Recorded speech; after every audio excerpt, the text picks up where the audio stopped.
পশ্চিমবাংলার সন্ত্রাসের চারণভূমি, তৃণমূল সন্ত্রাসের চাষ করে খায়, এই দাবিগুলো করলেন বিজেপির কাঁথির সাংগঠনিক জেলার সভাপতি সোমনাথ রায়।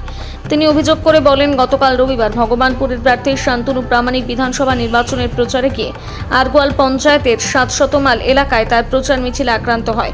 কর্মীদের গলায় দাঁড়িয়ে মেরে ফেলার চেষ্টা করা হয়।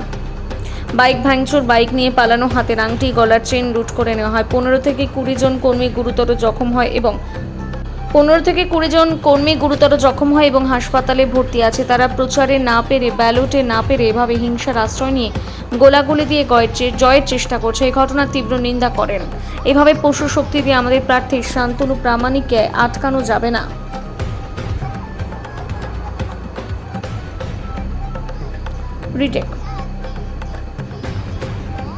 এভাবে পশু শক্তি দিয়ে আমাদের প্রার্থী শান্তনু প্রামাণিককে দমানোর চেষ্টা চলছে।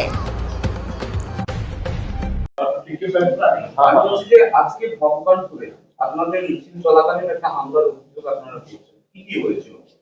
আমরা বরাবরই দাবি করে এসেছি, সন্ত্রাসের চারণভূমি হচ্ছে পশ্চিমবাংলা, এবং এই চারণভূমিতে তৃণমূল চাষ করে খায়, সন্ত্রাসের চাষ করে খায়।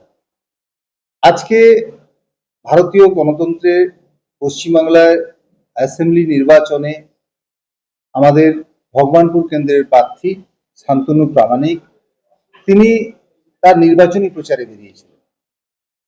এবার নির্বাচনী প্রচারে বেরিয়ে ৭০০ মাইলে তার নির্বাচনী মিছিল আক্রান্ত হয় তৃণমূলী গুন্ডাদের দ্বারা।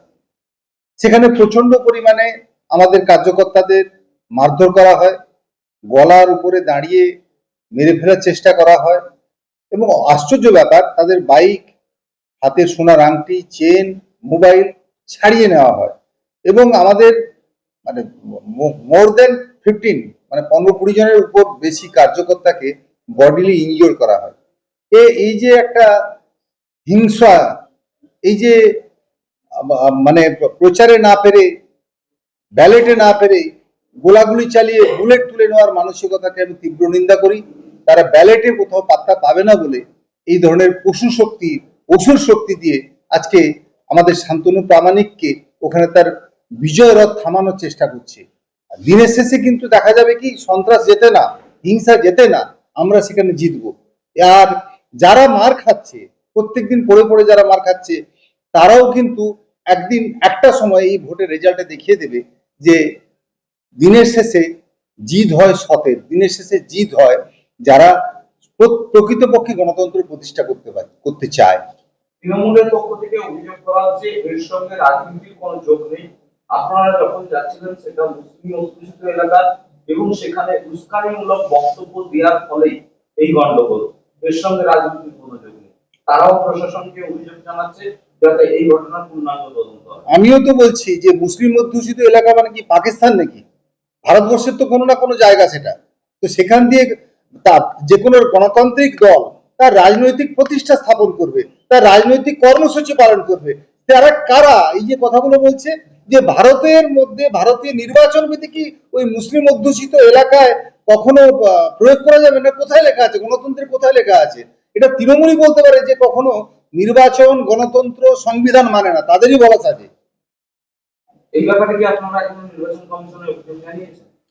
যিনি মার খেয়েছেন, ডায়েরি করেছেন, হ্যাঁ, এরকম অনেকেই করেছেন, নির্বাচন কমিশনে জানিয়েছি, পটাশপুর থানাতেও আমরা অভিযোগ করেছি, যাতে তারা মেডিকেল রিপোর্টও হয়েছে, যাতে তাদের হারানো বাইক, অনেক গরিব ছেলে আছে, হারানো বাইক, মোবাইল, যেটা খুব এসেন্সিয়াল, যাতে ফেরত পায়। থানা অবশ্যই বলেছেন যে তারা অবশ্যই সহযোগিতা করবেন, এবং নির্বাচন কমিশনকেও জানিয়েছি, তারাও গোটা ব্যাপারটার পূর্ণাঙ্গ তদন্ত করছে। এই মিছিলের সময় কি কোনো কেন্দ্রীয় বাহিনী ছিল না? মিছিলের সময় কেন্দ্রীয় বাহিনী ছিল, কিন্তু যথেষ্ট পরিমাণে ছিল না। আর কেন্দ্রীয় বাহিনী থেকে অনেক বেশি সংখ্যায় ছিল যারা আক্রমণ করছে, তৃণমূলী গুন্ডা যারা সমাজবিরোধী, তারা অনেক বেশি সংখ্যায় ছিল। এরকম ভাবে চলতে থাকলে আপনারা প্রচার করবেন না, এটা তো পরিষ্কার, পশ্চিমবাংলাতে ভোট হওয়ার মতো অনুকূল পরিস্থিতি নেই। আমরা কেন্দ্রীয় বাহিনী সহ নির্বাচন কমিশনকে জানিয়েছি, পরবর্তী যে কোনো পদক্ষেপে অন্য স্টেপ নেওয়া হবে, ওরা আমাদেরকে অ্যাসিওর করেছে।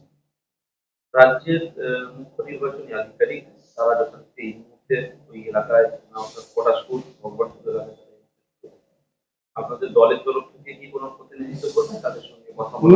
নিশ্চয়ই আমাদের শান্তনুবাবু আছেন, আর যিনি এমএলএ ছিলেন রবি মাইতি বাবু সেখানে অন দি স্পট লেগে আছেন, তিনি আমার সঙ্গে থানায় গেছিলেন এবং সেখানে ওনাদের সঙ্গে দেখা করার জন্য আমি পাঠিয়েছি, কথাবার্তা বলে গোটা ব্যাপারটা যাতে একটা স্বাভাবিক অবস্থায় আসে, যাতে গণতান্ত্রিক প্রক্রিয়া স্থাপিত হতে পারে, মানুষ যাতে ভোট শান্তিতে দিতে পারে, এর সঙ্গে যেন হিংসা যুক্ত না হয় তার ব্যবস্থা করছি।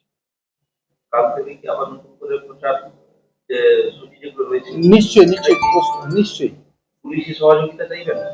আমরা তো সবসময়ের জন্য নির্বাচন কমিশন, পুলিশ সহযোগিতা আমরা চাইছি, আমরা তো নিয়মের বাইরে কোথাও না।